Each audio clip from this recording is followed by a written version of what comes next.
বাসায় যদি মেহমান আসে, যদি কোনো খাবার না থাকে, তখন কিন্তু যদি কয়েক পিস আলু থাকে, এই আলু দিয়ে আপনি এত মজার একটা স্ন্যাক্স বানিয়ে দিতে পারেন। এটা খেয়ে মেহমানটা খুবই খুশি হবে, এত মজা হয়ে থাকে স্ন্যাক্সটা।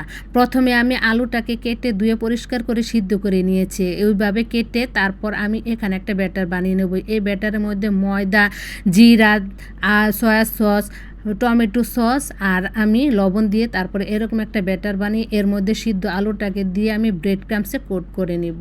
দেখতে পাচ্ছেন কত সোজা, কত তাড়াতাড়ি এই স্ন্যাক্সটা বানানো যায়। এখন ব্রেড ক্রাম্পসে কোট করিয়ে আমি একটা প্যানের মধ্যে তেলটাকে গরম করে, বেশি গরম করতে যাবে না তাহলে পুড়ে যাবে, গরম করে আমি একে একে এই আলু স্ন্যাক্সটা দিয়ে দিব।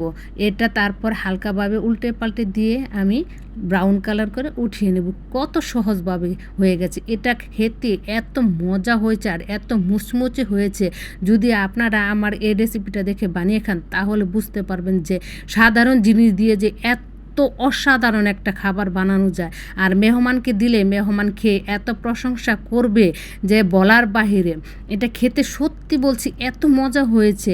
চায়ের আড্ডায়ও কিন্তু এরকম একটা স্ন্যাক্স রাখতে পারেন, বাচ্চাদের টিফিনেও কিন্তু এটা দেওয়া যাবে। বাচ্চারা এত এত মজা করে খাবে আর এটা খেলে খুবই উপকার হবে। এর মধ্যে আলু আছে,